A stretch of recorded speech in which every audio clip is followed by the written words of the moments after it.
साधक किसे कहते हैं, सच्चा भक्त किसे कहते हैं?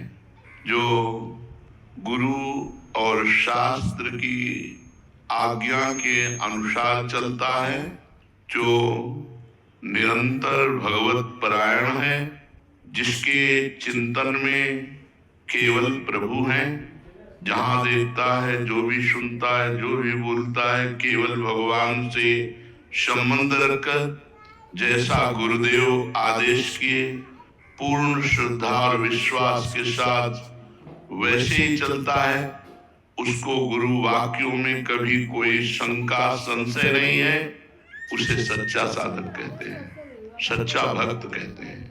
जो गुरु शास्त्र की आज्ञा के अनुसार चलता है और जो निरंतर भजन परायण है, संसार का किंचन मात्र भी कोई चिंतन नहीं, वही सच्चा भक्त है।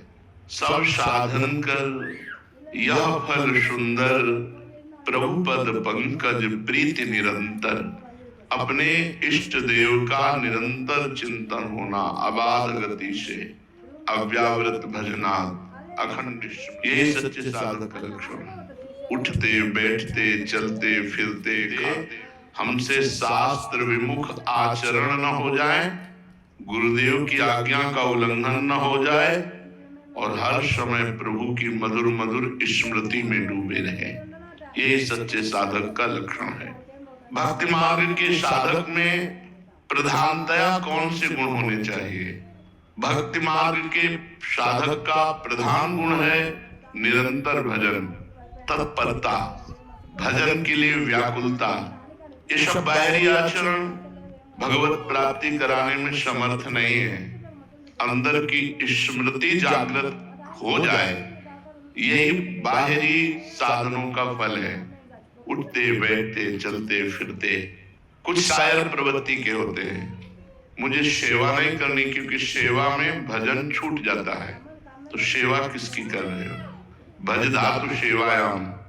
अगर शरीर से आप भागवती क्रियाएं नहीं करेंगे तो लिख लीजिए, आपसे शास्त्र विरुद्ध आचरण बनेंगे, क्योंकि ऊर्जा शक्ति को आप पूर्ण परमात्मा में लगा सके, इसके लिए या तो 8 घंटे 10 घंटे सिद्धासन और पद्मासन में बैठ करके अपनी ऊर्जा शक्ति को परमात्मा में लगाए, या खूब सेवा करके।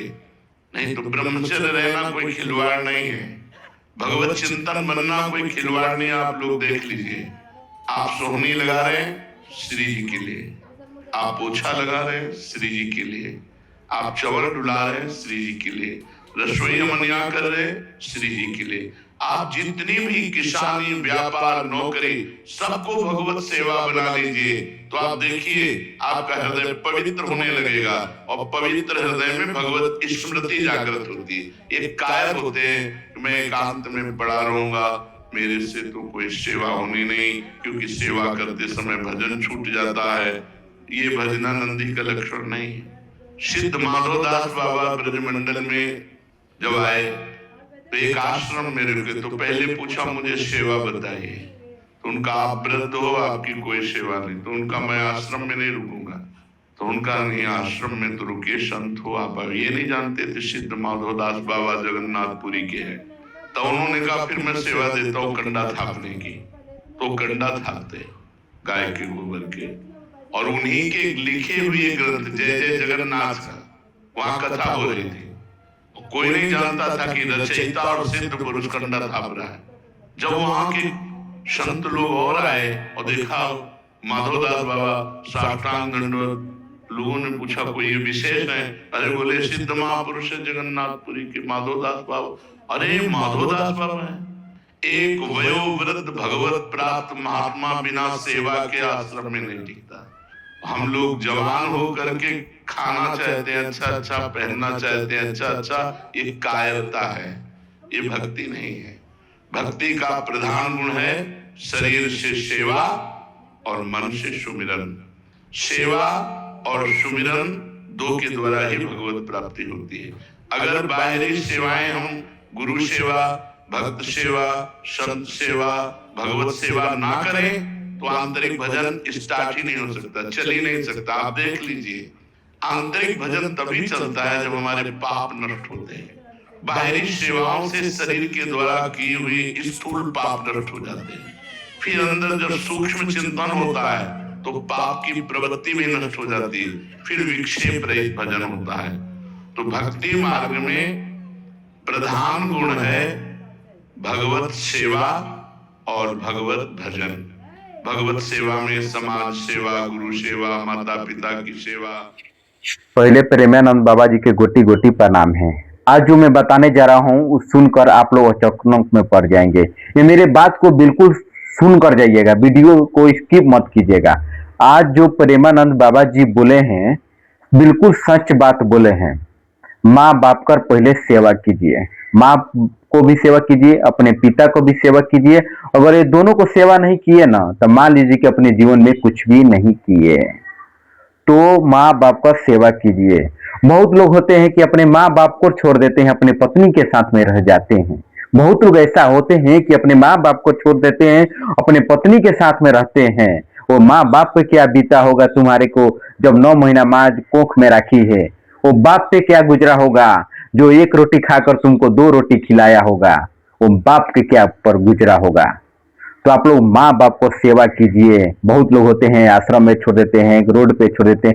ऐसा मत कीजिए। कल का दिन आपका भी बेटा होगा, आपका भी बेटी होगा, 12 होकर उसका भी शादी होगा। अगर वो आपको छोड़ेगा तो आपको कैसा लगेगा, एक बार अपने मन में सोचिए और अपने मन में बैठाइए। ऐसा उसका भी होगा जो बाप को आप छोड़ रहे हैं। एक चीज और सिखाते हैं हम आप लोग को। मान लीजिए आप लोग पूजा पाठ करने के लिए जा रहे हैं, ये बात को गौर कीजिएगा, वीडियो स्किप मत कीजिएगा।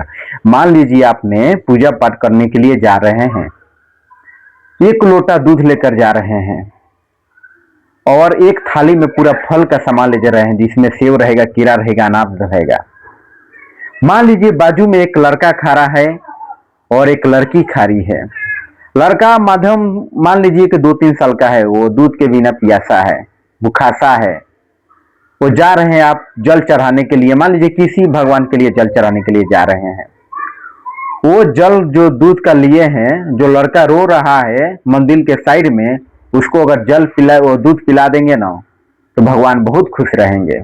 जो अनार लिए हैं, केला लिए हैं, सेव लिए हैं, आरती में अपने लेके जा रहे हैं थाली में, और जो भूखा से खड़ा है मंदिर के सामने, अगर उसको खिला देंगे तो भगवान बहुत खुश रहेंगे। तो माँ बाप को सेवा कीजिए। और कहीं मंदिर घूमने जा रहे हैं, पूजा पाठ करने जा रहे हैं, अगर भूखासा कहीं से आपसे कुछ मांग लिया तो पहले उसको दीजिए, बाद में भगवान के पास जाइए। भगवान को गोर लाग लेंगे ना तो भगवान बहुत खुश रहेंगे। अगर वीडियो अच्छा लगा होगा तो लाइक कीजिएगा, और जो अभी तक ले हमारे चैनल को सब्सक्राइब नहीं किया है, मेरे चैनल को सब्सक्राइब कर ले, क्योंकि मैं ऐसा ही वीडियो बनाते रहूंगा और आप लोग के बीच में लाते रहूंगा।